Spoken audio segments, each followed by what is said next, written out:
welcome to the season opener of Taco Tuesday. Yes, that's right, we're back. Formula Racing League with their very own Taco Tuesday. We are back for 2026 and season 21, the new Kyalami track as the opener. So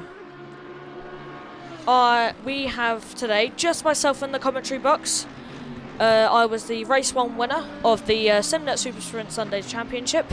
If you want to go watch that will be on YouTube. You can go watch that broadcast back.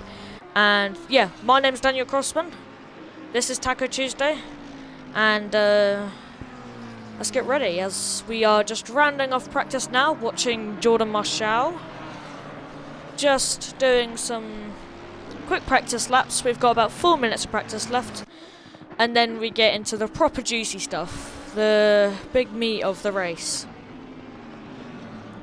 As the number 23 black and red Mercedes, very good looking car, I must say, will start his second lap after just improving up to 12th place in practice. Remember, this is just practice, no times matter at all.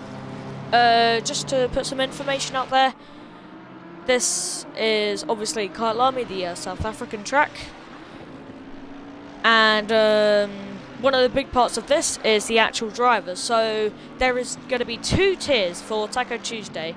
Tier 1 is over on the YouTube channel, Formula Racing League TV. And Tier 2 is over here on Twitch, on my very own account. And so I will be representing Tier 2. Obviously, if you want to go watch Tier 1, you can go watch that. Or if you want to keep on watching this, keep on watching this. Up to you. And one of the big things about Tier 2 and Tier 1 is that they have the same number plates. Why is this? So in Tier 2 we have red number plates. So this is the whole Tier 2 is split between 2 classes, as we have 4 classes in Formula Racing League, and this is the second tier. So we have 2 classes: Pro-Am, which stands for Pro Amateur, and then Amateur, so Am. And everybody has the same plate, so the black text with the red plate, and that is to symbolize that there is no class priority in this, and that seems to be quite a big problem sometimes when doing class races. For example, if there's a pro driver and there's an AM driver ahead of them, pro drivers will normally just say, oh, you know, he should have gotten out of the way. That is not here. This is the main feature of Taco Tuesday, and that is Tier 2 is just a battle for Tier 2. And that's also for the championship, but it is also split down into the 2 classes as well as a championship, respectively. So that's how the championships work. That's how Taco Tuesday works. 1 minute and 38 seconds left on the clock for free practice. Everybody getting their last couple laps in. Some people in the pit lane. You see David de Jong starting a lap in his Ferrari 296 GT3. The black, mint and gold. Very good livery indeed.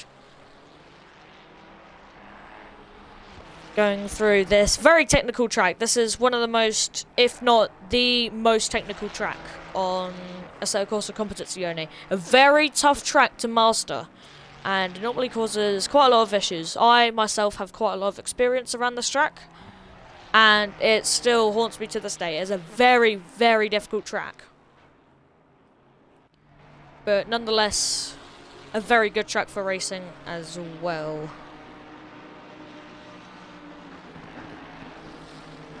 As we see David de Jong once again going through the S's now. One of the most flowy corners on the entire track. The track itself doesn't usually flow that well, but it can do in the right scenarios. And luckily today, I think from what I saw, we have a 3% chance of rain. So there is a very low chance of rain. The track is nice and hot, 23 degrees, really good temperature for just any general tyre pressures that these drivers have to tackle when making their setups. So yeah, track is optimum, sky is nice and shiny, not many clouds in sight, and the timer has ticked to 0. So drivers just finishing their laps now, when the timer hits 0, you can carry on with your lap, but you cannot start a new one. So, for example, there goes David de Jong across the line after his last practice lap, and that will be it for him. He can no longer do any practice. He can go all the way around, but it will reset him to the pit lane. As we see Sim Cox in the number 25 Lexus, just behind David de Jong by 0.005 of a second. So quite close between the both of them. Who else is on track? Let's see. We have Lane here, the 98 BMW. The red and black livery, must say, very good livery. As we see him in a bit of a battle here with a McLaren. Not sure which one. We'll have a look. Brocken here. So Brocken and Lane battling out. Oh, he's had a bit of a snap into the wall there. Gone off track. That was a bit dangerous. But he seems to have carried on alright. It's fine. It's the end of the session. It's free practice. So, will never usually be a big problem. As we see Lane managed to survive Cheetah Curb. I myself like to call it the curb of death because it is very much one of the most dangerous curbs on this track. And one of the most dangerous curbs of all time, in fact. It is a very, very difficult corner to master, considering that you need to get as close as you can and use as much curb as possible without touching the curb, because the sausage curb on the inside is incredibly deadly, and touching any part of it with any part of your car will normally lead to you either going off track and not hitting the wall, which can lose you up to 10 seconds depending on how bad it is, or losing a minute because of significant damage in hitting the wall. So there's quite a lot of repercussions for touching that curb, so it's a very dangerous corner. As we see the session has started, 15 minutes of qualifying. Everybody has as much time as we need. Unlike Super Sprint Sunday, it is not a singular hot lap. Everybody gets to do what they want and gets to go out and do as many laps as possible. As we see Greg Wood here, first out of the pit lane in the heart of racing, number 11 Aston Martin. Very, very good car to drive. So we will watch him start our quali laps. As the track has gone down quite a lot of degrees. We've gone from 23 degrees to 19 degrees, and the track is no longer optimal but fast, so this could change things for the drivers. This could be crucial at the end of the day for how much grip these drivers has. As you can also see, it is getting quite dark on track. This is quite late at night in terms of the session, so this will be very interesting indeed. As Wood finishes his outlap here.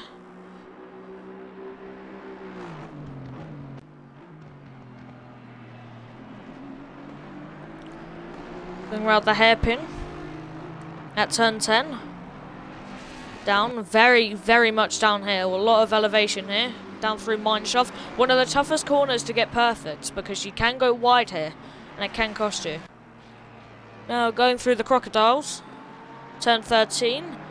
Oh, he went a bit wide on the exit. Over Cheetah Curb, one of the most dangerous curbs. Survives, and now he's going to come through the last corner to set up his lap at turn 16. Has he got a good setup? Yes, alright, he's got a good exit. Greg Wood will be the person and the baseline to start our quali session. As he comes down through the little kink. As he's already crossed the line and down into Corey Thorne. Turn 1 here. Very, very hard braking zone. He's done quite well there, although he has gone pretty wide on the exit. Through turns 3 and 4. And down into Barbecue. Turn 5. Round the corner. Want to use a bit more of curb there, but it could be quite beneficial for him. Plus, this is a banker lap, just the first lap. Really tough corner through Sunset. Turn 6. It's very crucial that the drivers don't get trigger happy around that corner because it can cost them quite a lot if they go wide. Through Clubhouse, turn 7. down to the S's. Very crucial part of the track. You don't want to hit the inside curb quickly, otherwise you could be on two wheels for the first part of the S's. Good exit though, he seems to be doing alright on his lap. Through turn 10, the hairpin. Can he use good amount of the exit? Yes he can, he's done very well so far. The number 11 car goes down through mineshaft once again. One of the fastest corners on this track. Very good corner, must say. Down through the crocodiles, over cheated curb. Can he make it? Does he turn in too early? No, he's turned in just right. Right down to the exit. Can he get it? Yes, he can. He's done really well there. Greg Wood to set a baseline is going to be a 1:43.8. So normally lap time should be anywhere from 1:44s to 1:42s. So we'll see how that goes. Pinto goes first in the red, yellow and black Ferrari. 1:43.095. That is the baseline so far. Everybody getting their laps in. Keller goes first in the black and red Lambo, the 179 car. 1:42.7. The first 1:42. I'm sure there's going to be a lot more though. David de Jong next in the 1:42s. He's also done a really good lap. Smets has gone pole. 1:42.712. 8 thousandths faster than Keller. Although that surely won't stand in the next 10 minutes and 30 seconds. We'll see though. Kruger next in the 42s and the gold Mustang. 44 car has done a good job there. Remember, this isn't a one hot lap session, so when everybody is out, they can continue doing hot laps. So that's what we're seeing with Kruger right now. Oh, got a bit wide on the exit there, maybe. Want to be careful around there. As we watch Thacker finish his lap in the number 7 Mustang. Is he going to get a good entry into the hairpin? Late braking.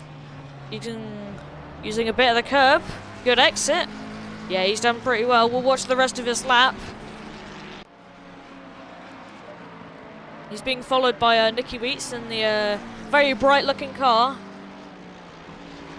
The fluorescent yellow and the blue car. As they almost go side by side, but we did see Nicky Weeks have a bit of oversteer on the exit there. Do any of them hit the curb? Oh, Weeks off in the background. He's had a massive off there, touching the curb. That will be the first victim of the day, and I'm sure that won't be the last. It's a very tough corner. Thacker across the line. Where will he go? He will go 8th. Is he going to be in the 42 club? No. Simcox in the Lexus. We've missed that. He's also going into the 42s. Smets has gone faster. He's gone way faster. 1:42.25.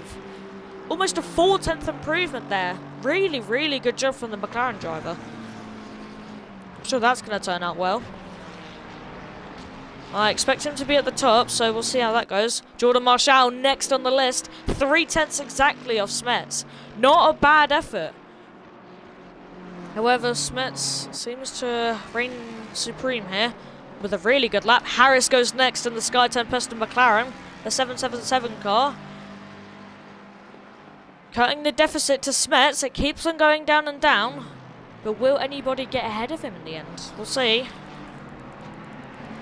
As most people have set a lap now. See, this is a rare phenomenon. We see Gunning in the Bentley. The very British Bentley indeed.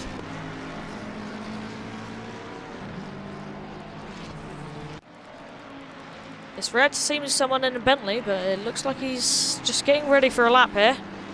Not actually doing one. As we see Pinto finishing his lap. Can he get into the 42 club? Yes, he can. 6/10 off Smets. Not a bad lap. Not a bad lap at all. That will really put him up there into the top 10. Will it stand? We'll see. We'll see.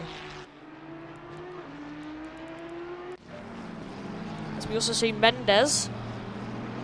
One of the few Aston Martins on this track. One of two, actually, alongside Greg Wood. Where's he going to go across the line? Can he improve? He's improved to third. Very, very good effort. Nicky Weeks has actually overtaken Smets. He's gone provisional pole. 500ths quicker than Smets. Very, very good effort. Can that stand until the end, though? Can anybody crawl into the 41s? That is the question.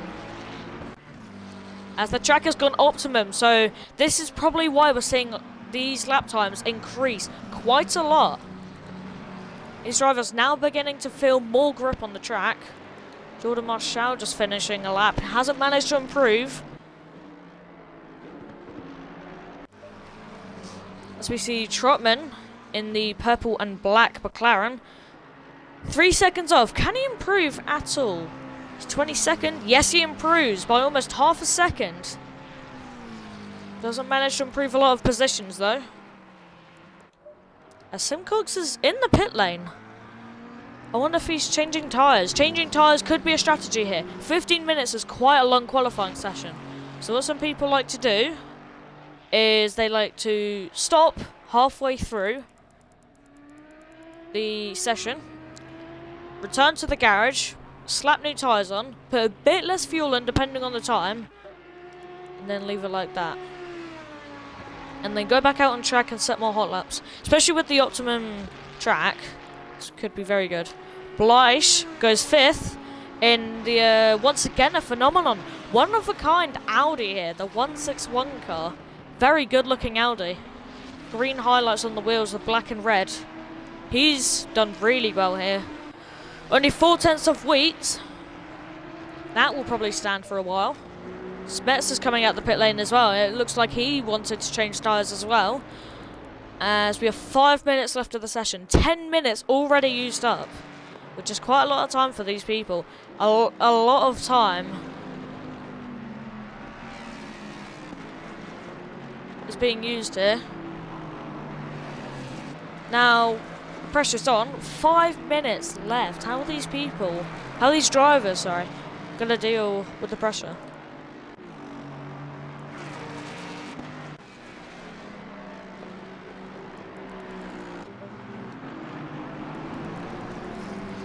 Oh, here we go. Here's someone to watch. Greg Wood here in 14th. Once again, one of the two Aston Martins here. The Heart of Racing car. He comes around the final corner. Is he going to improve any positions? Is he going to improve his lap time? We'll see as he crosses the line. He will improve, but not enough to gain a position. He's gained about 10th, but still not gained a position. So there's quite a big gap between him and Keller then. As there are some crazy statistics here. From first place down to 10th, they are all within 5/10 of each other. This is insane. Blige, first person to get into the 41s. He set a 41.97 in the Audi. The Audi, not one of the cars that you normally see on any type of grid. Verith as well using the Audi. I wonder if he can set a good lap time just like Blige. We'll see, but I do reckon that could stand pretty high up in the standings. That's a very good lap. How long will it stand though? Will it stand to the end? We've got Almeida here. Is he starting a lap? I can't tell. The 505 yellow looking McLaren? Green maybe?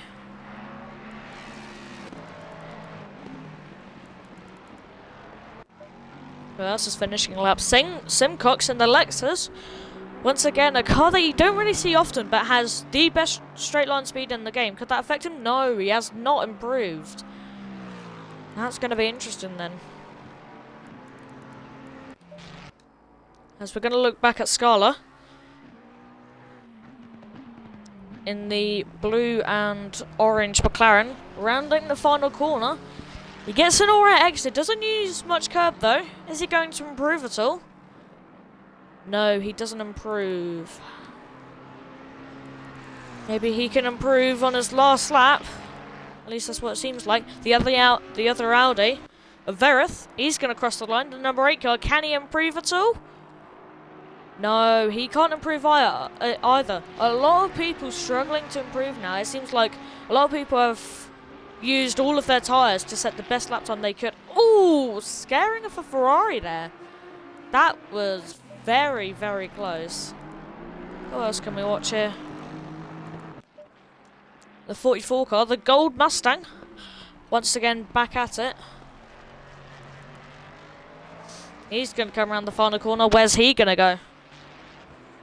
Is he going to improve at all? He will not improve. That's interesting. Number 7 car, Thacker. What can he do? What can he do to improve? Can he improve? Yes, he can. He gained almost 4 tenths that lap. Very, very crucial lap for him. He's done well there. He's gone up to 12th. Very good lap for him. Mendes has just crossed the line. He's gone second.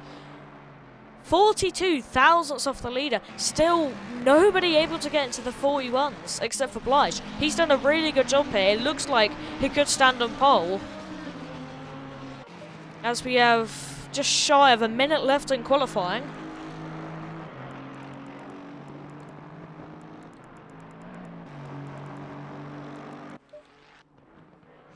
As we see the AF Corsa looking car. Clack, where can he go? Can he go any...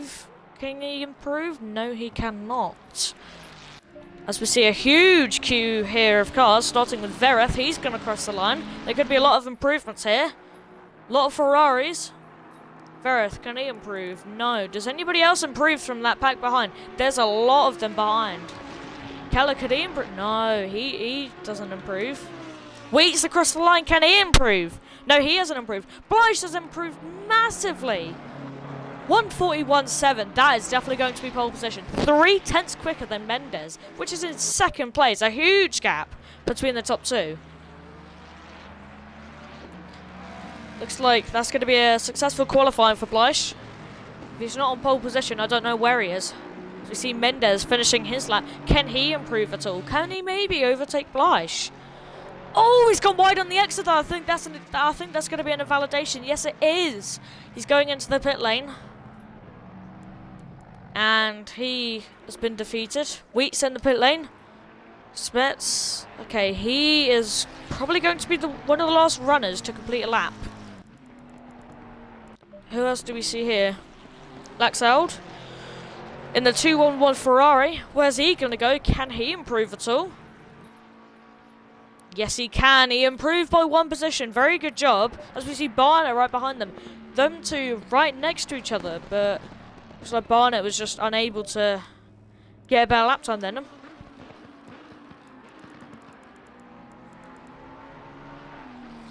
Who do we have next? We have Keller, the Lambo. His Lambo has been looking very fast, especially in practice. He was very fast on the sheets. Where can he go in quali meanwhile? Round in the final corner. High revs. Using all of the exit. He's going to come across the line. Is he going to improve? Yes, he does. 3 tenths of a second in an improvement. That's a huge lap. Simcox goes second as well. The number 25 Lexus also improving by a quite big gap. And they've both gone second and third, but they still cannot defeat Blige. However, the both of them have managed to get into the 41s. The 41.7s, though, I don't think anybody can get into. As we see Marco, he's going to finish his lap. Where does he go? Is he going to improve? Yes, he will. He improves to 18th. And that is going to be the end of the session. So, we will run you through the timesheets here. So, in first place, with a very, very impressive lap, we have Blige with a 141.7, which is definitely going to be a standout lap time. What can he do in the race? We'll see in a couple minutes. Smets managed to go second in the number 2 car. A 10th off. Managed to get a 141.8. 141.7. Doesn't look doable. Simcox and Keller, they're going to be on the second row. The Lexus and the Lambo. Two very different cars. So we'll see how those manage to make the start. Then we have Mendes in the Aston Martin. Wheats in the McLaren. We have Harris, the 777, the Sky Tempest and McLaren. 5 cents off Blige. Then we have De Jong, Marshall, Pinto, Lane, Thacker, Kruger, Duda, Wood, Vereth, Pinner, Marco, Disbury, Clack, Laxold, Barnett, Brocken, Dronlander, Almeida, Gunning, Trotman, Scala, George, Davies, and Love. Love not managing to set a lap time. Maybe he opted to start at the back, which is an interesting choice, but we'll see. So all of those drivers very, very fast in their respective classes. As you, well, can't see, I guess.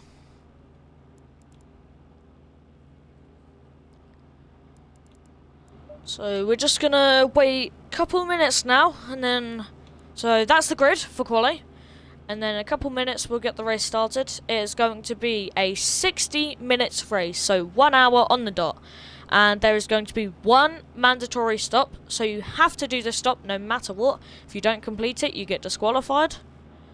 And so this pit stop will have a pit window, and you can't go in the pits and complete your stop in the first minute or the last minute. So it's 58-minute pit window, just to make sure. So pretty much everybody can complete their first stop, even on the first lap if they opt to do so. Might not be popular, but we'll see. And that mandatory stop, you have to refuel. As we see the grid line up here, we will have a full formation lap. It does look like we're going to be starting in the sunset, so we will have a very good looking track. Track temperature has gone up by 3 degrees. It will be 22 degrees. But as I was saying, this mandatory stop, you have to refuel. You can change tyres if you want to, so that is up to you to decide. And then when doing your stop, it will be fixed to 25 seconds. If you change tyres, which is 30 seconds, obviously it will add 5 seconds. So that does mean that everybody will do a 25-second pit stop. If anybody does more, that's up to them.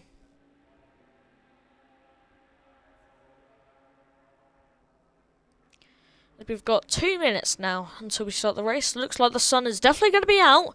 Changeable conditions, I very, very much doubt it. The sun is going to be out as you look on the radar on the top right for the next 30 minutes. Conditions aren't going to change, so doesn't look like anything could be changing here.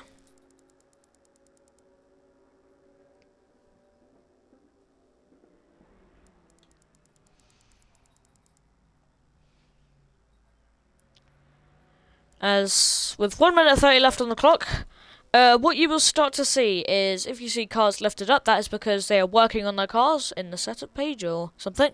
If you see the cars bobbing up and down, that's basically them coming down from the jacks and finishing with their setups. That means that setup is confirmed. And then as soon as we hit 30 seconds, in about 35 seconds, when we hit 30 seconds, the drivers will be able to get into their car, and when you do that, you cannot change the setup from there on.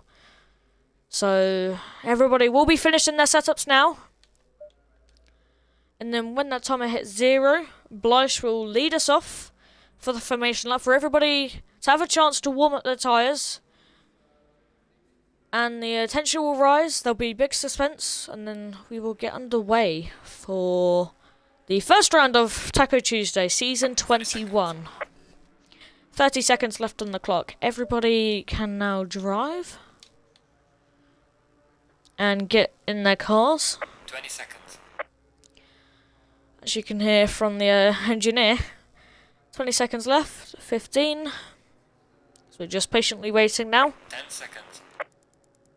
Obviously, if you haven't played Assetto Corsa Competizione before, this is a very, very tough track by itself, and let alone this is just a really tough series. Super Sprint Sunday, I mean, it's a test of endurance. You have to win and keep leading for an hour, and if you can't do that, you lose. So it's very, very harsh, but we will get underway here. Blyche will lead us off in the very beautiful Audi. So he is going to be pulling up his tyres. if you see people, if you're a newbie to racing by chance, if you see people going down straights or even through corners, swerving side to side, that is them warming up their tyres. And then if you see people accelerating and then going hard on the brakes, that is them warming up the brakes, which transfers the heat to the tyres. So everybody, obviously tyre heat is crucial. If you have enough heat in the tyres, you will be able to get a good start, because from there on you don't really need to do anything. Meanwhile, if you have cold tyres off the start, you're going to be wanting to warm your tyres up the whole way round. So that's why you can see everybody swerving, or as Blythe is doing here, they are constantly on the brakes, and that is to warm up the brakes and the tyres. You can tell by the rear brake lights being on. So yeah, everybody swerving side to side, just doing whatever they can to warm up the tyres. As we reach the halfway point in the lap.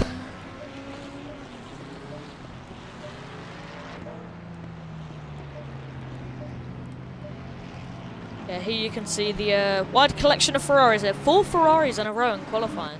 That's interesting. But they're all going to be warming up the tyres themselves. And also, during the formation lap, everybody can go inside of each other. There's no collisions at all. So everybody can do whatever. But as soon as the lights go green, that's it. Everybody has to be strict and collisions are on, and you know, you will face big damage if you do something regrettable. As Keller goes off track there, goes a bit wide on the formation lap, as we see about 10 cars there, all heading down through mineshaft. And at some point, which should be around now, the cars will line up 2 by 2, and this is the normal formation for any race, as you can see now. When it changes camera, everybody will come around 2 by 2. And so, Blythe beside Smets, Simcox behind, Simcox beside Keller, and onwards. So, tension rises. The suspense is definitely going to be quite high for the drivers as they get ready. As we're now heading down to the final corner.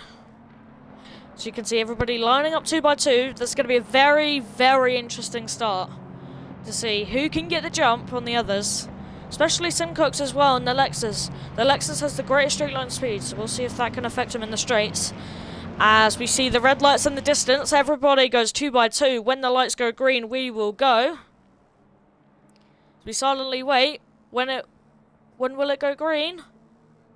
Green light, now, green, and it's lights out, and away we go. Blythe gets a really good start. Smets behind also gets a really good start, but doesn't manage to get alongside Blythe. Simcox and Keller alongside going into turn 1. Is there going to be chaos into turn 1? We don't know. Smets on the outside of Simcox. Oh, everybody's going off. Everybody's touching the grass on the inside curb. Oh, Simcox makes huge contact with Smets there. Smets, I don't think, registered that he was there, and Simcox got put into the grass. He had significant damage to the right side of his car. Everybody taking advantage of it. It looks like everybody's gotten through alright, although there has been some chaos behind. If we look behind, yeah, there's dust everywhere. Everybody's everywhere. Oh, that's huge damage to a lot of people. I wonder if there's been contact at some places. As we're going to look back forward, what the gap's looking like. Oh. Everybody's shuffling around. Blythe still managed to keep the lead. Quite a big gap between the both of them now. I think they've been battling. Smets and Keller, they're going side by side. What are they going to do? Are they still side by side? Keller goes wide around the outside, tries to get a run. Will he complete it? Oh, still side by side going down into mineshaft. But Keller's got a huge run. He's definitely going to gain that position as Smets manages to file in behind him. As we see everybody settling into their 1 by 1 file. Already, Blythe is 3 seconds ahead of anybody else. He's had a really good start. I wonder how he's going to deal with this race. Oh, he spun! He's gone off for the first turn! Everybody has to avoid him! Blythe, the leader of this race, the guy that started on pole position. He spun it at the cheetah curb. I did tell you it was deadly, and that is going to be our second victim and first victim of the race. That is huge! And now Keller will inherit the lead. He is going down and down through the positions. This is huge. As Keller will now inherit the lead. Wheats behind, going very, very late braking. Harris and Smith side by side. Here we go. Oh, they're both so close between the both of them. Harris is on the inside. He's got the fastest lap. They're going to come out of turn 5. Into Sunset, turn 6. This is a very wide corner, very risky corner to go side by side. It's really sketchy through here, but Smets does have the inside line, so he will manage to close the podium position. As we see all of them once again going single file. A lot of people are going into the pit lane on the first lap. Some of those people being Marco, Jordan Marshall, Kruger, George. It looks like they've all got significant damage to their cars though. So it looks like they're going into the pits for a reason. Straight away. You see Smets just ahead of Harris. They're really close between the both of them. And Simcox is just right behind the both of them. Mendez also there. And Verith behind them. We look further back. Bleish has dropped down to 16th place. He hasn't got any damage to his car. He might have some suspension, but I don't know. Oh, there's been contact here. Droneland and Trotman, I think they had contact. That is huge damage to that car. I wonder how that went. We just missed it on the camera, but it looks like he's totaled his car. He's definitely going to be bringing that into the pits as we see Trotman pass him there. And he also has damage to his car, so I wonder if they've had collisions before. As we're going through turn 1, Wheats now has the fastest lap. No, never mind. It's taken by Blige. He is on the comeback. He wants to get revenge for his mistake, and he wants to carry on going forward. See how forward he can get. We will see. He's dropped down to... So his lowest position was 16th. How long will that last? We don't know. We'll have to watch the both of them. As we'll have to watch Blige. As Keller and Wheats now, it looks like they might be going into a battle for first place. They are so close between the both of them. Oh, Wheats has a huge snap of oversteer on the outside. Will that affect him? Probably. I mean, it looks like he's lost a bit of a gap to the car behind. As we go down to turn 10, the hairpin. He could go for a move here, but he's not going to. He battles behind. Looks like Simcox and Mendez. They look very close after the contact that Simcox had going through turn 3. It looks like he may be suffering, and Mendez is looking to capitalise on that. Further behind, though, it looks like Verith is going to be the last person of this little mini pack we have of the front runners. As somebody has gone off there. Has they? I think it was Smets. Yes, Smets has gone off. He's lost a load of positions. He's gone down to 7th. I wonder if he went off at Chia Curb then. As Keller and Wheats there. Keller looking very defensive on the inside. It looks like we could see a battle here. Keller going wide throughout the corner. Can Wheats get a switch back? No. It looks like they're going to be continuing to battle for quite a while now. Wheats right on the back of him. He really wants to go for a move here. He really wants to inherit that first place. Can he get it done though? Through Sunset it's going to be really risky, so I doubt he will.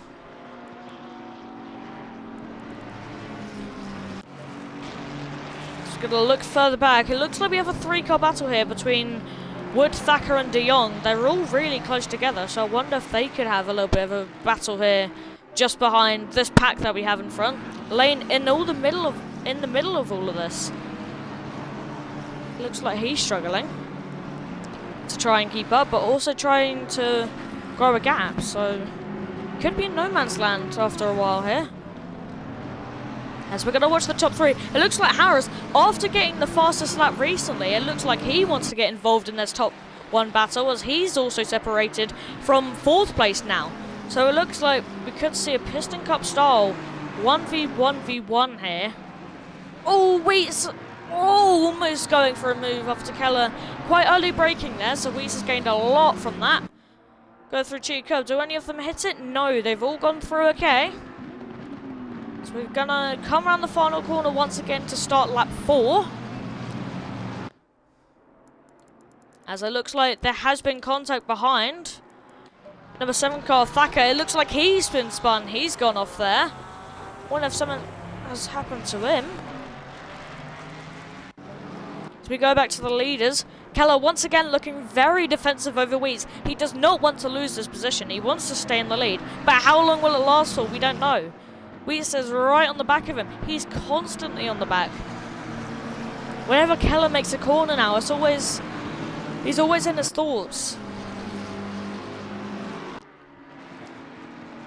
He's under a lot of pressure from Weeds, so how long will it last?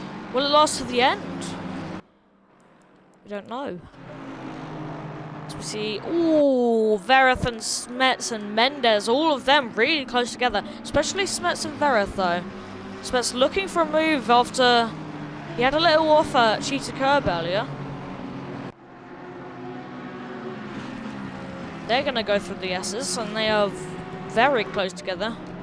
And look back to the front, they're still one by one. They can't really separate each other.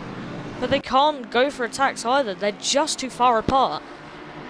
Looks like Harris is dropping back a little bit into the hands of Simcox, the Lexus.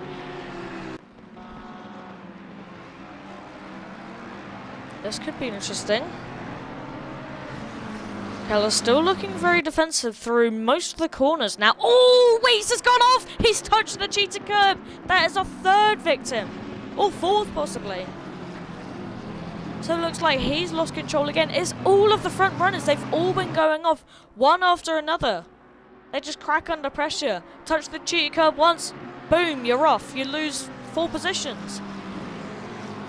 So now Keller does have a bit of time to relax, but he's still got Harris behind him in second with the fastest lap, so he's going to have that on his mind as Bleish goes with the fastest lap again. Last time we saw him, he was in 14th. Next time we see him, he's in 11th. He's been improving a lot. Smets and Mendes here, still very close to Vereth for 5th place. As there might have been contact behind. 74 car looks to have gone off. All the 44, the gold Mustang, he's gone off. It looks like he's hit the wall. He has massive damage on his front end. However, he's already completed his mandatory stop. So if he does it again, he's making another stop and making another trip through the pit lane, which could be costly. The 25, Simcox is off, and Weeds, have they made contact maybe? That is huge. Both of these drivers were in the top 4, and look at them. There's more contact. Oh my god, it's all going to pieces for all of them. Drone Lander just like going through Clubhouse, just going through the corner as he usually would. And it's just Simcox on the outside. He has no time to react, so he's gone down loads of positions. Where has Weeds gone? Has he returned to the pit lane maybe?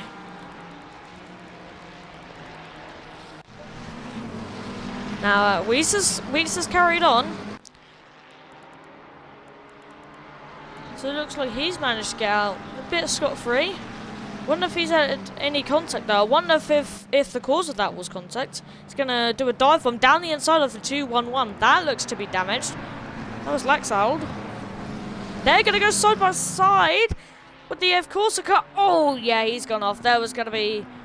Somebody had to go off there. 2 cars through there is too sketchy, too risky. So, not surprised that ended that way. Keller, look at this now. 2-second gap between him and Harris. Looks like they've grown a significant gap between each other.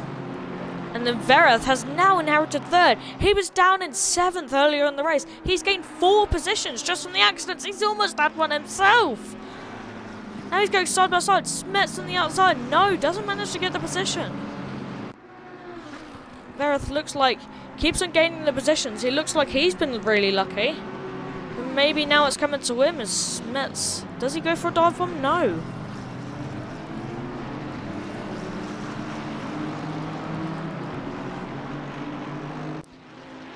As they're gonna coming down through turn 12. Still very close to each other. Let's watch Bleish here. It looks like he's inherited 9th place now. Oh, there's contact though. The 505 has gone straight into Bleish. That's a Second instant of the race. That is huge for Blythe. Gone off again. He's gone down to 12th. The 505 car of Almeida, he's just gone right into the back of him. I wonder what happened there. Maybe it was like braking, miscommunication, I don't know. But Blythe has damage as well, along with the instant that he had earlier in the race while he was leading. Scaring other cars off. What car was that? The 25? No. As he's heading into the pits, he's had an early stop. I wonder if that's for the damage then. As we're only 13 minutes into this race.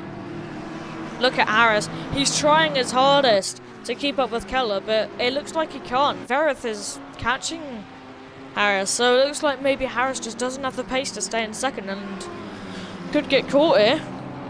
So we see Smets and Verith behind. I think Verith has other problems to deal with, and that's Smets right on his rear end. 2 tenths off. He's right next to him almost. Going through the S's now. Oh, almost making contact. They're so close between the both of them. Smets might have a bit of a run going down into the hairpin. Mendez looking to get involved as well. They're all going to go down into the hairpin. It looks like they could be 3 wide at some point. Mendez on the outside of Smets. Huge battle here for third place. Podium positions look really valuable as Smets has a huge snap. Could Mendez take advantage? No, he's still blocked off by the McLaren. So close between all of them here. Mendez looking for a move. Has he got it? Oh, I think Smets was just really late on the brakes. Mendez still behind Smets. Still though, they are very close. All 3 of them.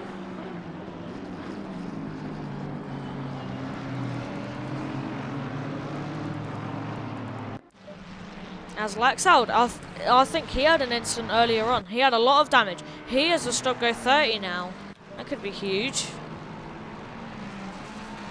As we look behind the Thacker, Love, who started in last place at the start of this race, has gone up to 17th. However, he does have significant rear end damage. And he's right ahead of David de Jong. David de Jong looking for a move here. Is he going to go for one? He's going to go down the inside. Is he going to inherit 17th? Yes, he is. Easy move for David de Jong. He's very far behind his usual positions, normally at the top, so we'll see if he can claw that back. As we look further ahead, Vereth, as soon as we got on the camera, he went off and went pretty wide, so wonder if he's just cracking under pressure here. It's very close between the 3 of them still. They cannot separate each other. Almost too close for comfort. Vereth always has Smets on his mind. Smets has gone a bit wide. He's bounced over the curb. He's lost a lot of time to Vereth. So he wasn't able to go for a move at the hairpin. I think that's his main overtaking opportunity there. Quite a good one at Kyalami, but he can't go for one at this moment. It looks like he might have to hold off Mendez at this point. Mendez looking very feisty. He's looking for a move, but he doesn't manage to make it stick. Mendez right on the back of Smets. Look at the 3 of them so close. Over cheated curb. Does one of them make a mistake? Smets with a huge snap of oversteer. Looks like the McLaren is just maybe not the car for him. It looks very, very unstable through some of the corners. So we'll see how that goes.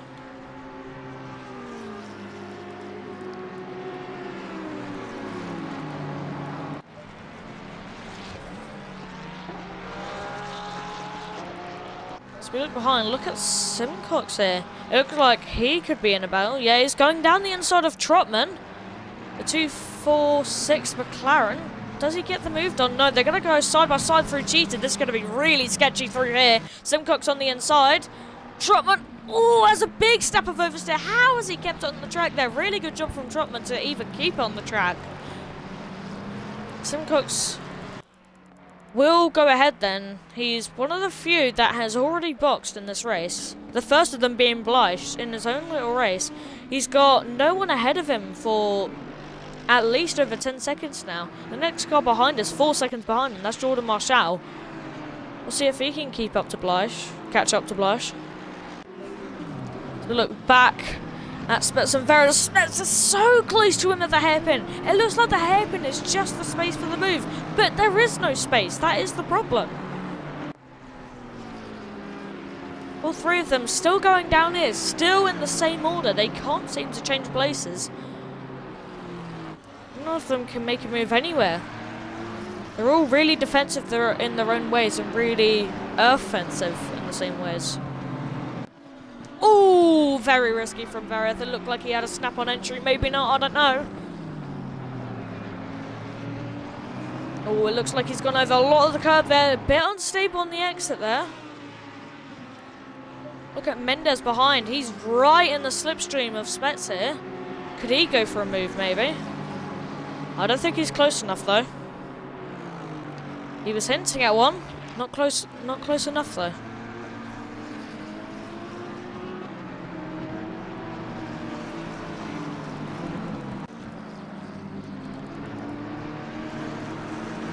We're going to look forward back to Smets here. Still really close on his rear. For a move through Sunset? No, I didn't think so. It's very risky through there. So we're going to go back to Love here. Look at the cars behind. Trotman! He had a huge off there. How has he still made it? That's twice we've seen him on camera going off and losing the car completely. Looks like David de Jong could see his next car to overtake here. We'll see how that ends up. As we're going to look back at these two. They're side by side. Finally, Smets has gone alongside. They're going to go side by side through the hairpin. Smets is on the outside, though. He can't make the move straight. It looks like he's got some damage on the left side. I wonder if that was already there. Or not, maybe. And still the three of them. Same order, going through the same corner. Oh, Smets almost going into the back of Verith. Going very late on the brakes there. Oh, finally we see another victim. Mendes has gone off a cheat curb. I was going to say, some of these people have been very aggressive at cheats and have made mistakes. Looks like we've seen our next victim. So now he's been overtaken by Lane.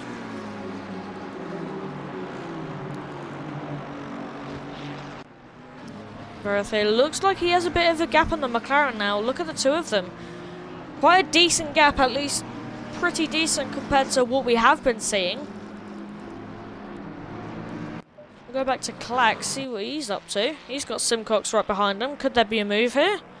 There's about a second between them.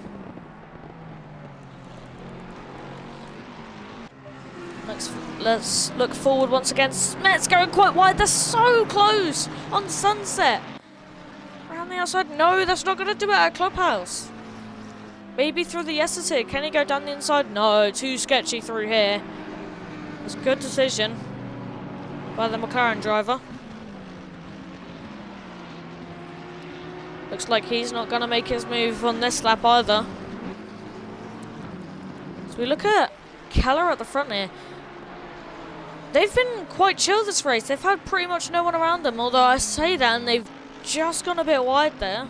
3.5 seconds to Harris though, quite a big gap in the grand scheme of things. And then Verith 5.5 seconds behind because of how much he's been battling Smets. As we're going to look back to Clag. And that is Simcox behind. Oh, I've just thought of this though. Yeah, Simcox is a lap down compared to Clack. Simcox can make the move, but they have to make it within a lap. And if they don't get outside of 0.6, they have to give the position back.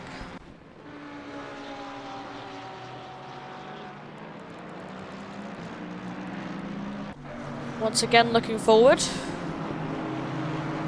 It looks like Verith has gone off there. He's made a mistake. They're going to go side by side into Sunset. However, Verith is on the inside. Wouldn't be surprised if he keeps the move. Oh, Smets trying to keep it round the outside. He has. They're still side by side. Going into Clubhouse, are they going to make contact? Oh, I think they have. They've made contact and they've both slid through Clubhouse, going through the S's. They're still in the same order. How has the McLaren driver not made the move? How has the Audi driver been able to defend for this long? It's so close between the both of them. Still. After what seems like an eternity. As Wheats managed to get the fastest lap of the race. Looks like he's been doing really well. Going back to the McLaren and the Audi up here. Looks like Lane is looking feisty. Maybe looking to join the fight for third. Vereth goes off. He goes quite wide. Are they going to go side by side through cheating? No, they're not. Does any of them hit the curb? No, they all make it through fine.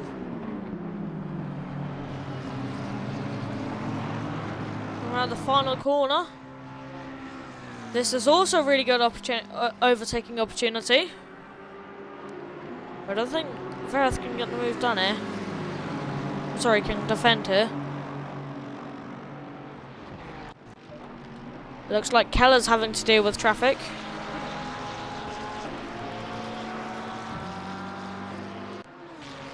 They look like George in the background.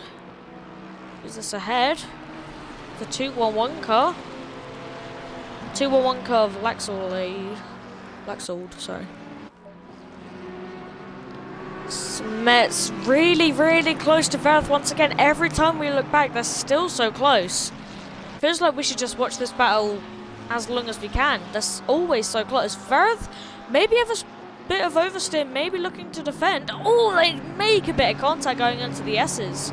Just a tiny bit, but enough to knock the Audi a bit off. Let's look at the four of them now. Even Mendes behind looking quite feisty. Can Smets go for a move? No. Can Mendes go for a move? No. Both of them roughly in the same situation here.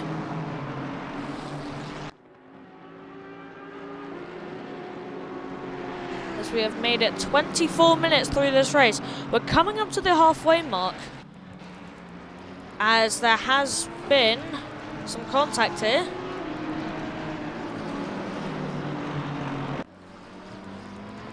At least that's what it seems like. I think it was the 83.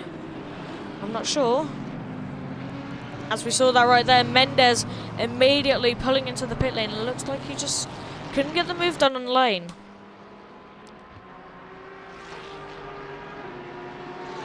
As Smets and Vereth are both in the same situation here, trying to lap George in the Golf liveried Porsche.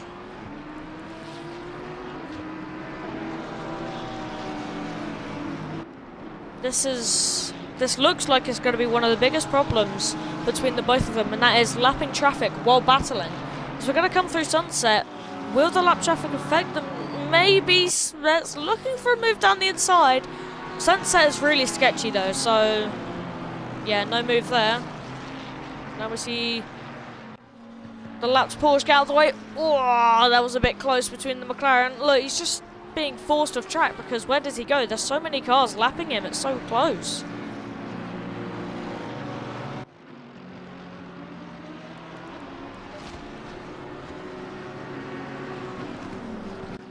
They're still so close between each other. It just looks like we can't click off because they just won't separate each other.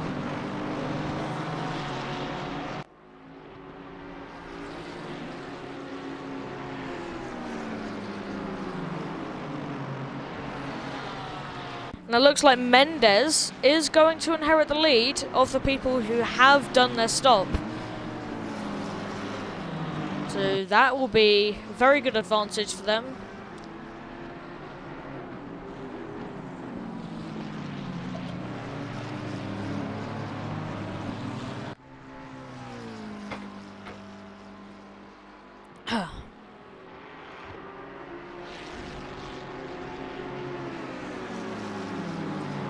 They're still in front here. Looks like they just can't deal with one another.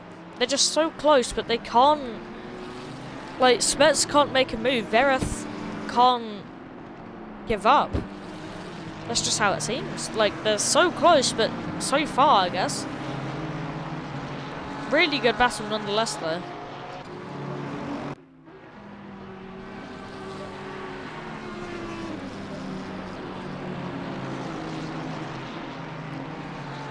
Still looking at the battle between these two. We saw Wood in the background. He went quite wide.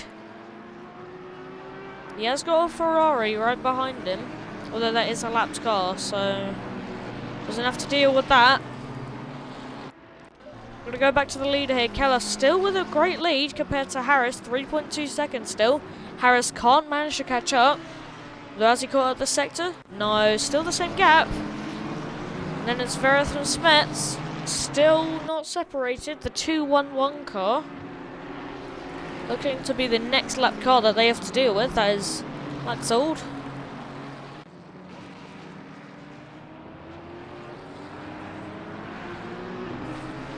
Vereth looking a bit shaky on the exit there. Wonder if that affected them at all. Oh, interesting strategy here. Vereth pulls into the pit lane. How does this do? So we'll see.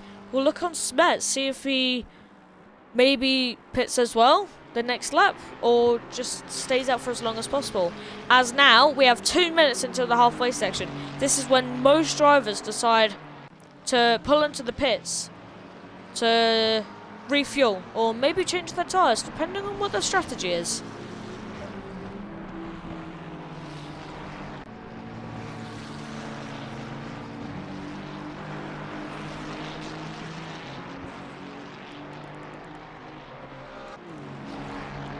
We're going to look back here to Scala. It looks like Lava's gotten past Scala. And they pull into the pit lane immediately afterwards. Wise move. Fair enough.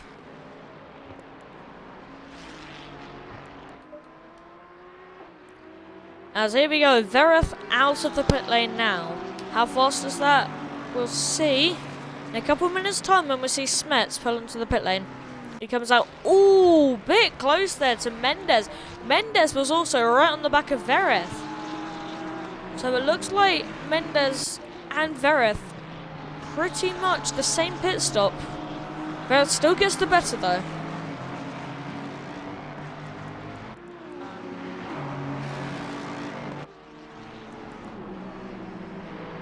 As what I want to watch now. So the number 2 car, does he pull into the pit lane? No. If we look at Nicky Wheats here and Brocken, they're really close to each other, 51 and 77. They're going to go side by side through sunset? No. 51 has quite significant front end damage. They're very, very similar liveries. Oh, I saw that. Nicky Wheats almost making contact going into the back of Brocken, and then behind them both we have Barnett. Barnett has already made his pit stop. And when it gets past both of them, but it looks like he may have to fight, so we could see a three-way battle here. As the McLaren, so they're going to go side by side. Nicky Wheats down the inside. Really, really good move down the inside, and Barnett capitalizes on it. That is very, very poor for Brocken. He's lost both positions in the same corner. Very unfortunate for him. Maybe we'll see if he can gain those back. Looks like it's just Wheats and Barnett now. Wheats goes a bit off. Barnett has a snap of oversteer. They've both made mistakes coming out of the exit there. Oh, both of them hit the curb. However, both of them managing to survive. Only light taps of the curb. Maybe we'll see another bit of them battling later on.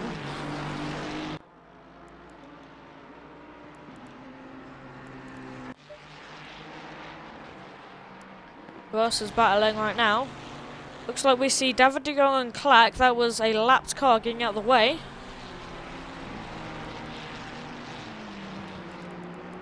Gold Ferrari. Who was that? That was Disbury.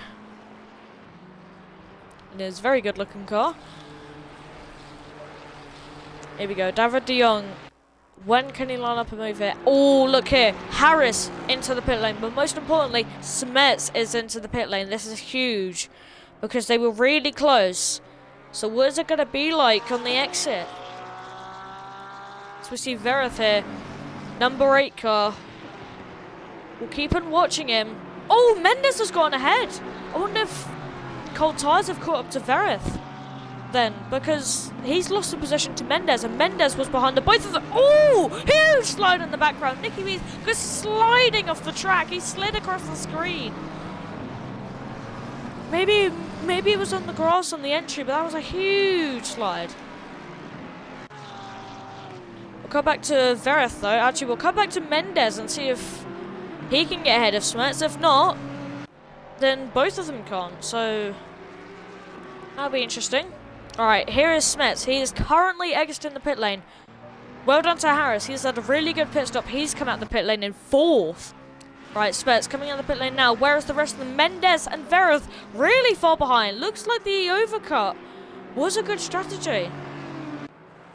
Smets now has over a second, maybe even 2 seconds, between him and the next car behind for position, which is Mendes. Smets does now have a bit of comfort in their number 2 McLaren. Maybe we'll see him later on. See if the 76 Aston Martin catches up to him. We'll see. Wonder when Keller's going to be, as they're going into turn 1, so not this lap. Greg Wood, though, he was in 2nd place overall. But now he's also decided to come into the pit lane. Almeida somehow, he's been rather a dark horse this race. It looks like he started near the top, but not that much near the top. And now we look at him, he's going to inherit 2nd place. It looks like he does have some rear end damage, though. So that'll be interesting. We'll see what position he comes out in later on. As here we go. Between Clack and David de Jong, these are the 2 cars that are still battling. Oh, never mind. David de Jong opts to go in the pit lane now. Looks like very early braking for him.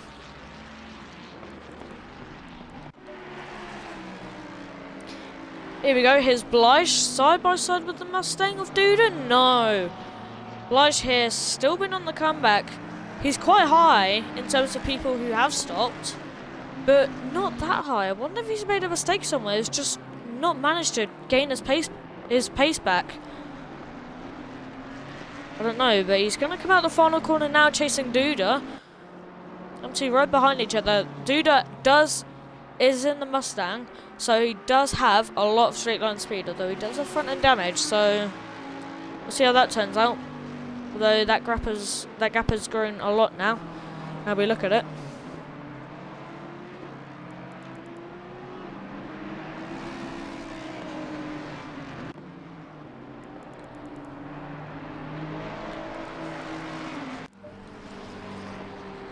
As we look behind, we just missed it. Love managed to get the overtake on Didsbury. A bit lower down the grid.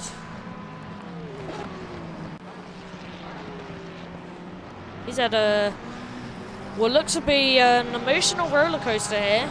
He's been all over the place in terms of damage, instance, but he has had so far quite a decent race, considering he started from last place on the grid as well. Keep that in mind. As we see Blige here looking on the outside. Is he going to go for a move around the outside? No, he switches! He's just pushed Duda off the track. Blige has a massive stab. He's gone down the inside, but he's just smacked into Duda. That was huge. Duda loses a position out of that. So I wonder if maybe that's going to go to the stewards, and behind both of them is Gunning out of nowhere. We haven't talked about him much this race. The Bentley has been doing quite well for him though. He's in 13th right now with 3 people still left to pit. So it looks like he's having a good race, especially behind Duda. He's going to go for a move, in fact. No, he was looking for one. Didn't manage to get one though. There's these three at the top. Oh, Keller into the pit lane as soon as we look at them. I was going to say, these 3 at the top still not pitting. We'll see what Almeida does. He's quite far behind, as we see. I think that was Simcox in the background going off. Keller's going to be going into the pit lane. Now we want to look at the gap between him and Harris, because Harris was constantly chasing Keller and was stuck at mostly a 3-second gap. So we'll see if that changes for the better or for the worse.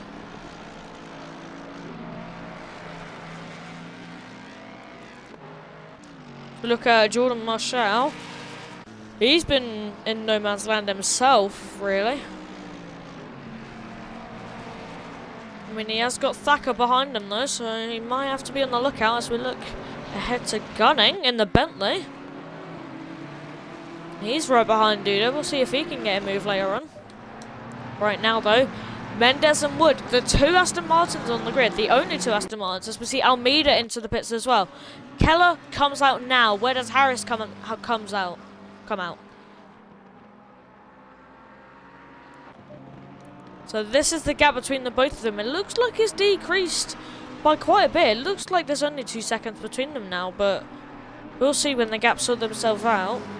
As Mendes on Wood now, both of the Aston Martins, the only two Aston Martins. Looks like we could see a battle between the both of them. Equal cars here. So that could be a change. So that was the that was the Gold Mustang of Kruger. Went off while trying to let the two of them by. Oh, the two of them. Are they going to go side by side at Sunset? No. It looks like they could go side by side into Clubhouse though. Late braking. Mendes around the other side? No, it looks like he's not going to go for it here. Maybe wait for the hairpin. Good run through the S's. Could get him a move here. So it looks like he's had a bit of an issue because now he's behind Smets. Oh no, he has been behind Smets. I wonder what happened to Greg Wood then, because he's come out way ahead. Especially ahead of Verith, so maybe Verith had a really bad stop then. But I don't know.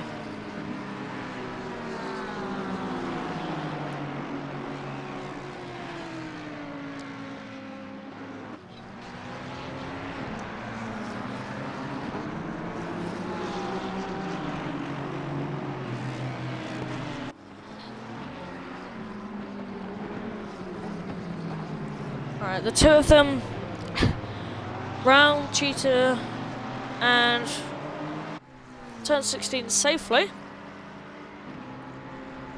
It looks like we could see a battle here. Both of them fighting for slipstream. Mendes, he's opting to go around the outside. They're going to be side by side into turn 1. Mendes breaks later. It looks like he could go into the Porsche lap car of Love though. Oh, 3 wide going into T1. However, only 2 of them are fighting for position. Mendes was on the outside and almost ran into Love as well, so it looks like he just had nowhere to go. As there's been an issue for the 23 car. That was Jordan Marshall. It looks like he's gone off at Cheetah Curb a few seconds ago.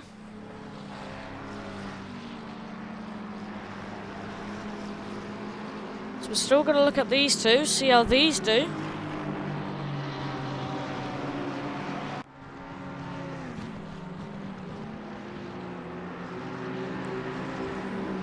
It looks like Wood looks very reluctant. Oh, there's been contact there between the lap car and the Aston Martin. So that was Mendes. Oh, there's more contact. Love has gone into Mendes. And what McLaren was that? It looks like, yeah, that was Brocken. Contact 2 corners in a row for Mendes. I think while late braking, while fighting with Greg Wood, he braked too late, went into the back. He went into the back of Brocken, and then he also proceeded to have contact with Love as well. So maybe that could be going into the stewards.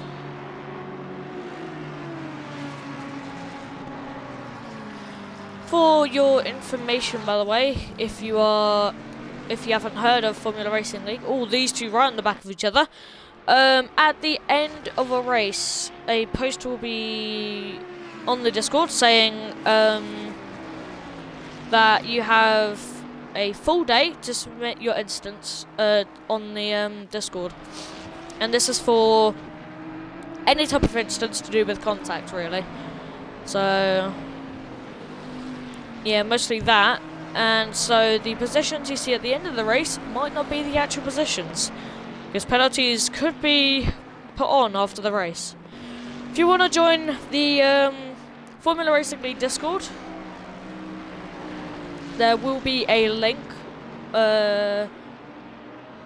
probably in the next few days for the YouTube VOD. If you go to the description, it could be there. And then while you're at it, go check out the whole YouTube channel. Tier 1 is currently live as well right now. And also remember to follow FRL Race Sub on Instagram. Anyways, right now we see Pina on the back of Gunning. Two very different cars. The Ferrari 296, very agile, very nimble car. Meanwhile, on the other side of the pie, we have Gunning in the Bentley. Very long, very heavy, but a very stable car. So both of them two very different cars, but still very close together nonetheless. It looks like Lane has just had an off there a few seconds ago. We didn't manage to catch that in time.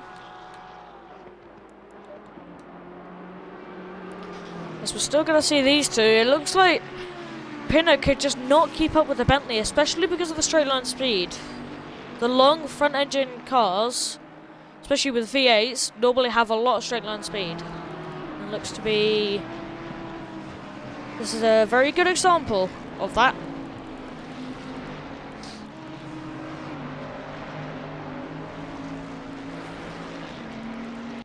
If we look further forward, Mendes and Wood back at it. Mendes managed to catch up again. So if he doesn't have any more contact this time, maybe make a clean move. Or maybe make a move. We'll see how this goes. Like braking again. Down into turn 10? No, it's not going to be.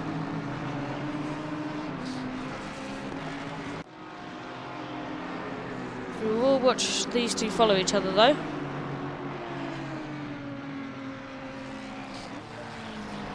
It looks like Smets on the back of Clack. Clack still reluctant to go to the pits, although as soon as we say that, he opts to the pits. With 16 minutes left on the clock, he's come to a standstill. Very, very safe going into the pits there.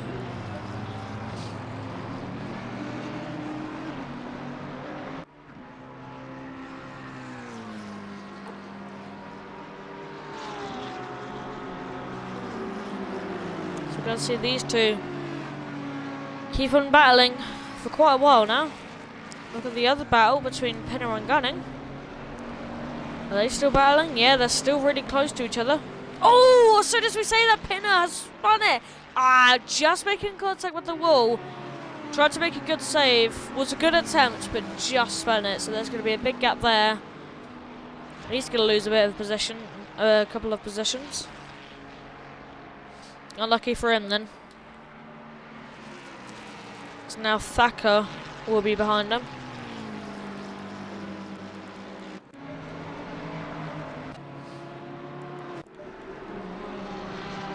Oh, here we go.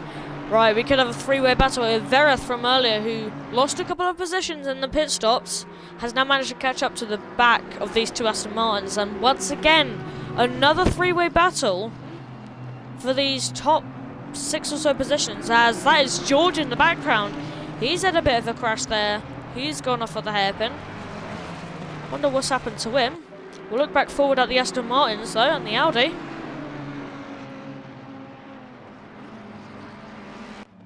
All three of them very quick drivers, and all reluctant to give up their positions.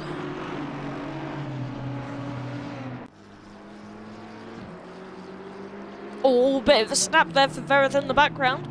We're going to look forward to Wood though. He's going to come out the final corner. Mendes there using all of the track. Mendes now has the slipstream. We'll see how this turns out.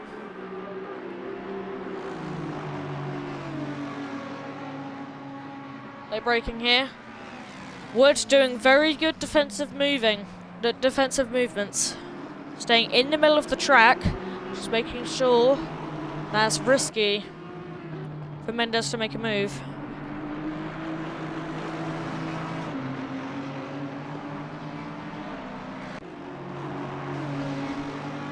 There's the three of them going down in Sunset.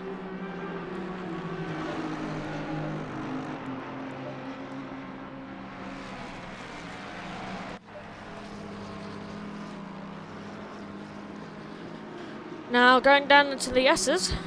See what happens here. Maybe if there's a good run through here, we could see a move down into the hairpin. Looks like Mendes has maybe got a good run. Does he go for a move into the hairpin? Very late braking around the outside.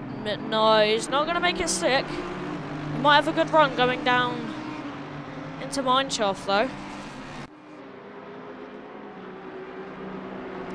Yeah, through Mineshaft now, down into turn 13 and 14, the Crocodiles.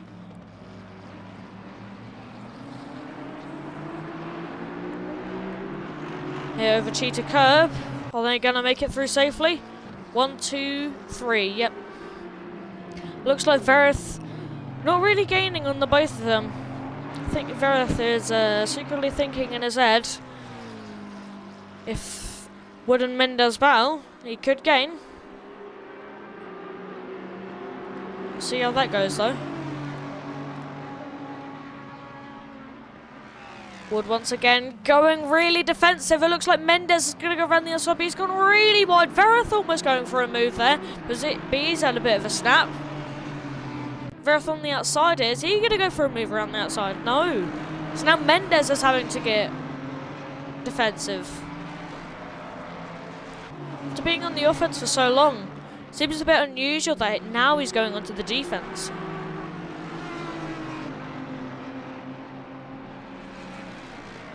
Could go for a move here. No, not into Clubhouse it seems. And from all of this, Wood is only gaining more and more time. Now there's a second between him and Mendes and Verith behind. Although, oh, looks like Verith has made a mistake there. He's lost about a second, so now there's a second between all of them. So now there's a bit of division. Now it's everybody for themselves.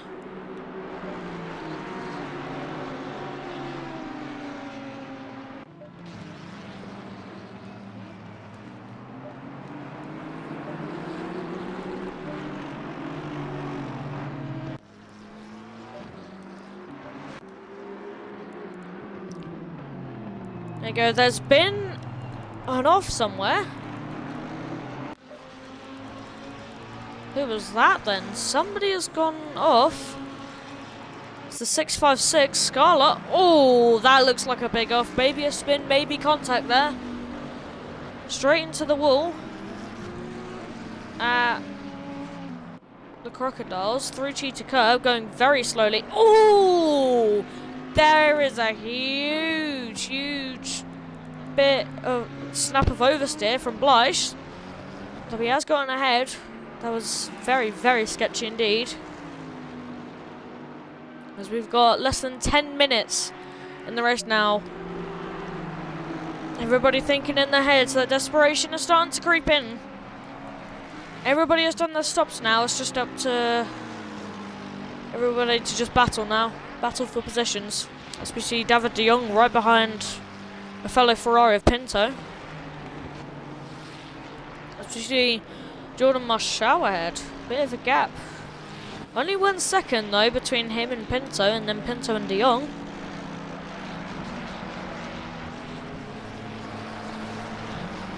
Looks like they're very close. Let's look back ahead at the Aston Martins. Very close again. Now Mendes once again on the back of Greg Wood. Wood just not being able to breathe at all. He's constantly under pressure now. Even if there is a bit of a mistake, still under pressure. Oh, bit of a slip from Verith at the back there. That car seems to be very unstable indeed. Although Wood has gone very wide, that could be a mistake from him. So we see Mendes now fully in the slipstream. Round the outside, they're now side by side, finally side by side. Late braking from Mendes. Is he going to go around the outside? He's going to go hugely around the outside. However, he just can't stick around, or can he? No, he can't. So it looks like through barbecue, he's not going to be able to make it stick. I think there's been contact ahead. The 23 car of Jordan Marshall. Oh, that's Didsbury as well. The gold Ferrari of Disbury, also there. Looks like he may have been a victim as well, but Jordan Marshall may be being involved in a bit of contact. Let's look down at then. Yeah, here's Didsbury going into the pit lane because of the significant damage he has.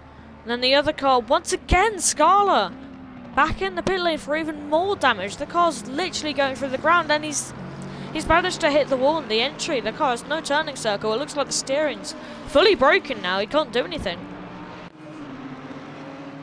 It looks like, ooh, Mendes has made a mistake here. There's a bit more of a gap between him and Wood, but there's a very, very noticeable difference between him and Mendes now. They're a lot closer than last time round. So this could be interesting from Verith. As we see the both of them go through Cheetah now.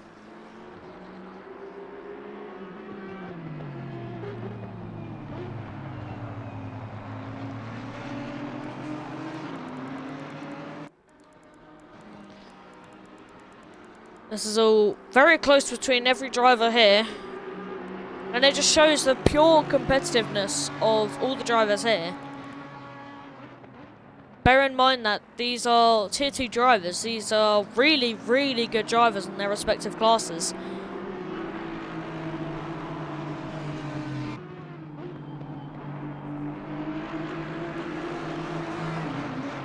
All coming through Barbecue down into Sunset. Still can't be separated.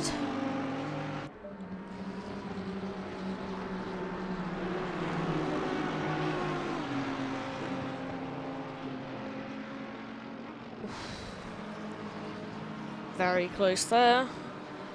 It looks like Mendes just keeps on gaining, but not enough to actually make a move on Wood.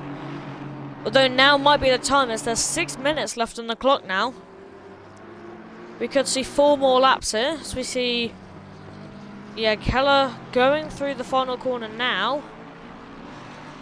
Every lap is normally about a 142 or 143. So we could see about 3 or 4 laps to go here. This could be interesting. A few more chances for everybody to try and overtake. Try and gain a position. As we see Almeida and Thacker here, they're really close together. Thacker with a straight line speed, I think he's going to have the edge into the hairpin unless Almeida brakes really late. Not late enough though. Thacker does go wide, he brakes really late himself. Now Almeida has the run going down the straight. Almeida with the slipstream through Sunset. This could be a move going into the Crocodiles. Is he going to make a move? No. Thacker's going to hold off. Through Cheetah curb. I doubt he can do it here. Very tough corner to go side by side in. They both make it through alright. It looks like Almeida's going to have to settle back a little bit longer. Because Thacker's definitely going to have the edge going down the main straight now.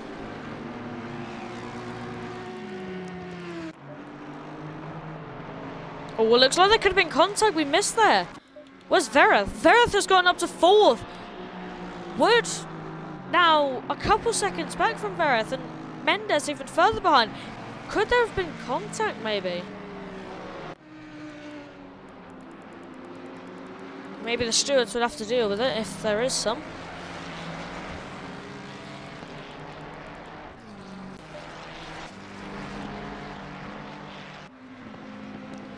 We see Thacker and Almeida here once again.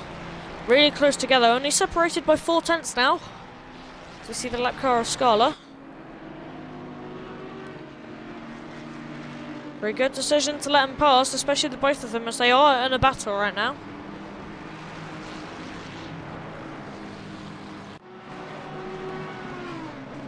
Coming out of the S's, no, Thacker, really good exit. Looks like he's going to hold off for another corner. So we can see Almeida in the background then. There.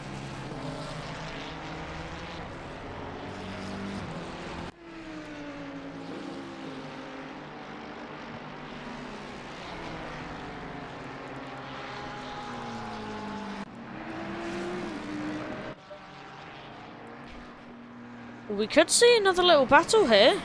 Here we go, 3-way battle, 3 Ferraris. All really close together. This is Pinner, Pinto and De Jong. All of them really close together. All of them do have a lot of experience. See how this turns out. Maybe a little oversteer there from Pinto, but I don't know.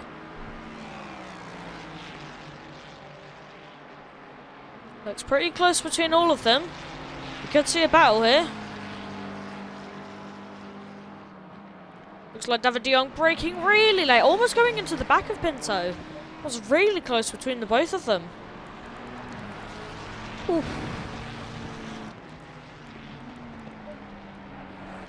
As we're going to go back to Thacker and Almeida for a second, just to see how they're doing. They're doing alright. Back to the three-way battle. David De Jong down the inside at Sunset. No.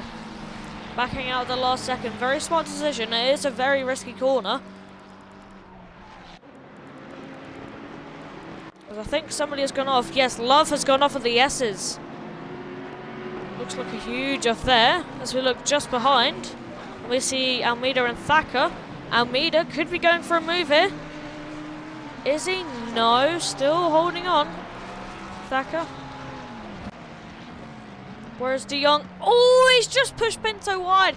That is a huge instant there. Look at Scala, the lap car, just joining on it. I think De Jong doing the smart decision and just waiting for Pinto to go past. He knows that he's made a mistake there. Looks like he just was really late on the brakes. Too late to recover and went straight into the back of Pinto. But he's done the right decision and let him through. Very good sportsmanship from these drivers, let alone all the drivers. All of the drivers really, really good in sportsmanship. Oh, Blythe with a huge move down the inside, almost making contact with Duda there. As we now have a minute left in the race. And we will start and finish with 35 laps. So here comes Keller now. He's got 48 seconds across the line and he is at the final corner.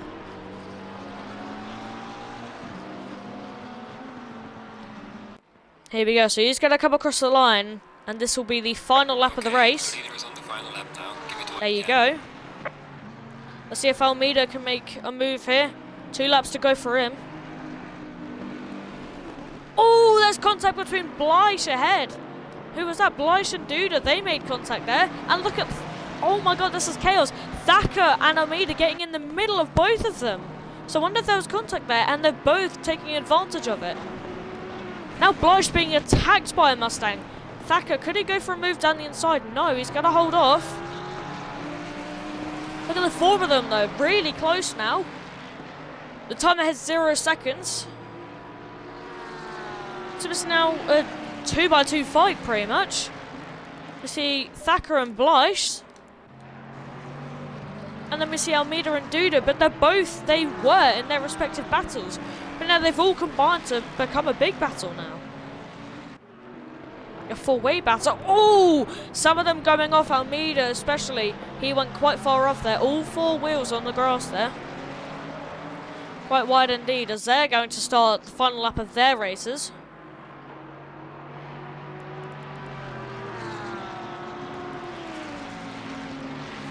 Now for the dying moments in the race, we're going to come back to Keller, the 179 car.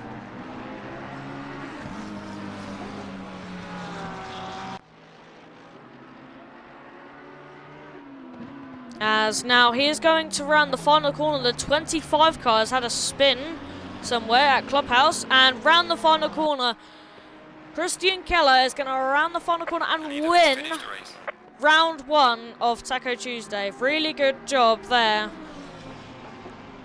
That is going to mark the end of the race. Harris in second, really good job trying to hold on, just not enough to make it. Smets now rounds the final corner as well. He's going to finish in third after a valiant effort. And now someone has been caught in quite a bit of incidents and gained a lot of positions throughout this race. Verith coming around the final corner.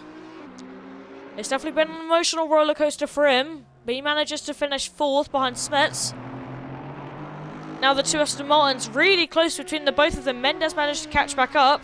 Mendes not going to get the move done. Wood then Mendes. the order for the Aston Martins. Round the final corner now, his lane. We haven't talked about them much, but definitely a really good effort from them to finish in 7th place. Then we have the Bentley in 8th. The Bentley, a definitely true phenomenon, manages to finish in 8th place. Very good effort from him. The 161 car, the car that was on pole position at the start of the race, finishes 9th after a very good comeback after tough battles. Almeida finishes ahead of Thacker in the end. Very good effort from the both of them. Then Duda in 12th. Some of the cars behind, Wheats, Love, Brocken, Trotman, Kruger, Disbury and Scala, they've all finished in their respective positions of 19th, 20th, 22nd, 23rd, 24th, 25th and 26th. Then we have Pinto, Clack and Marshall across the line. 3 of them really close together, within 8 tenths or so. So they have done really well. Pinto across the line. Just waiting for the last few people to come across the line now. That was Barnett there. Oh, this is sad. Barnett has run out of fuel at the end. Just pushing it to the line. Can he get there? Yes, good job. He's made it to 18th. So we managed to finish the race. Well done to him.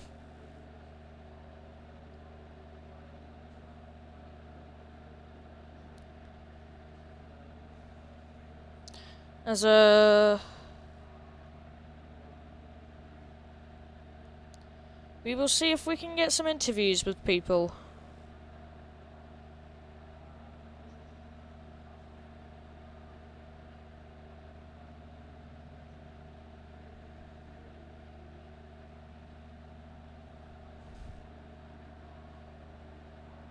So we're just going to wait patiently here, see if we can get any interviews with anybody.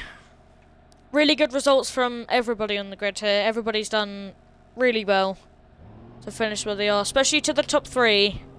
They've had really good races themselves.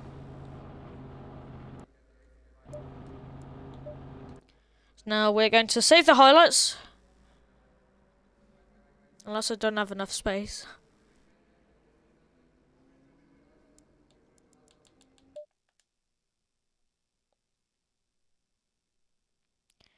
There you go, so we will watch that a bit later. If we can get any interviews now.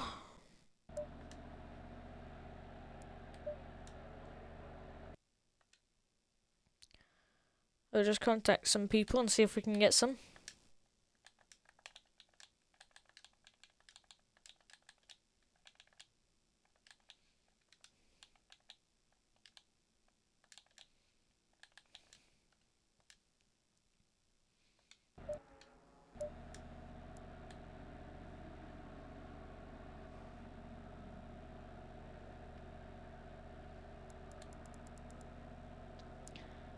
Okay, bit silent after the race. Very good race again from everyone.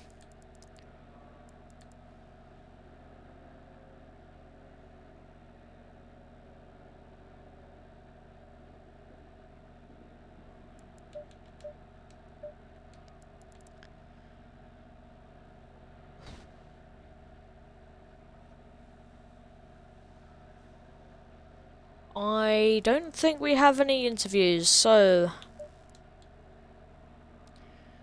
we're going to go back, watch the highlights for the last time, and then I will send our goodbyes.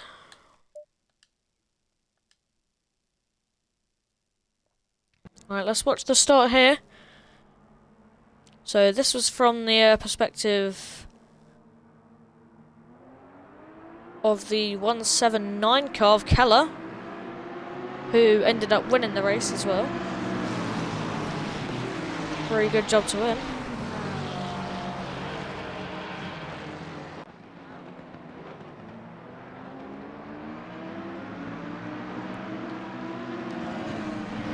Oh yeah, there was that contact with Simcox at the start there. I think it went pretty downhill from there. Unfortunately for him.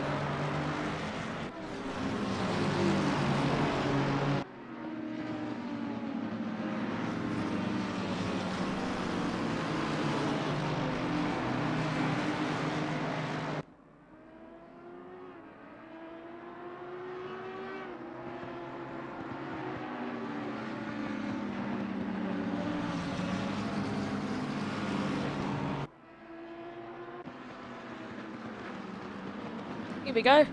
Cutting to below. This is when he was leading the race. This was a tough accident here. Yeah, just touched the curb on the inside. Full spin, didn't manage to save it. Look at everybody, really good avoidance from everybody, especially Harris at the end there, just by millimeters. Good job by everybody to even avoid that. That would have been really tough.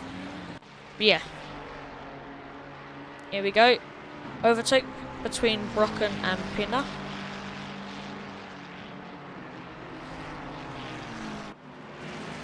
Ooh, that was a send from the 211 car?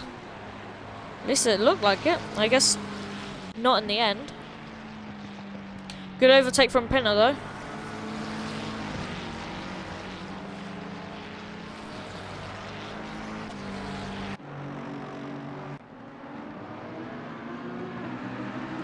Here we go, Vereth between Mendes. These two definitely battled a lot during the race. Definitely one of the key battles.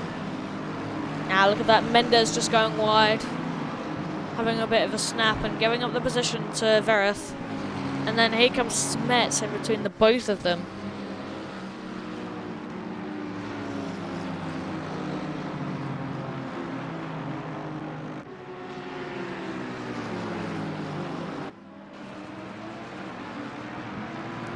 Is Owen Harris and Nicky Weeks. Ah, there you go. That was Weeks in the background having a huge off. Once again, the cheater curb. Really, really bad curb to hit, as always.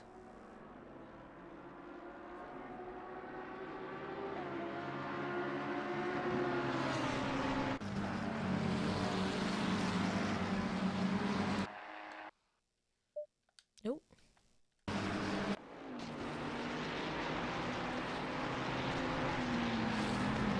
This was Clack and Brocken. Down the inside, really good move from the A3 car there. Good move from him.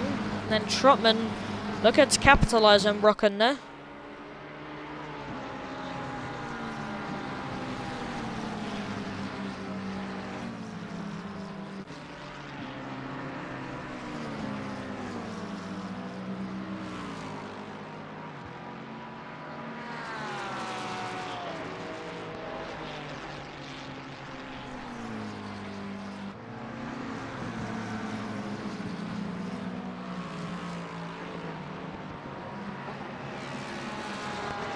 Thacker and Love. We haven't really seen them together, so I don't know where Thacker qualified, but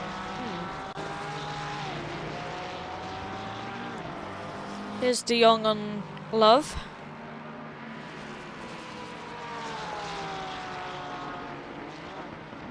Oh, that was a really big move from De Jong. Huge move down the inside. Managed to pull it off. Well done to him.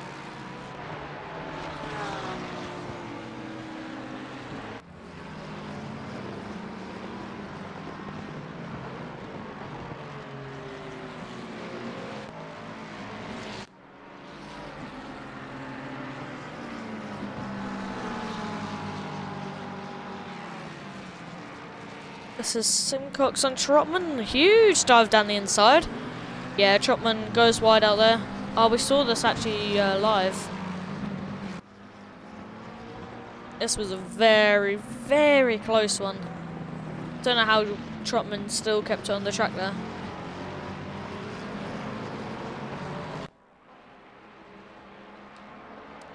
This was Scala and Thacker. We haven't seen both of them together very much as well. Maybe Thacker doing a lot of overtakes during the race.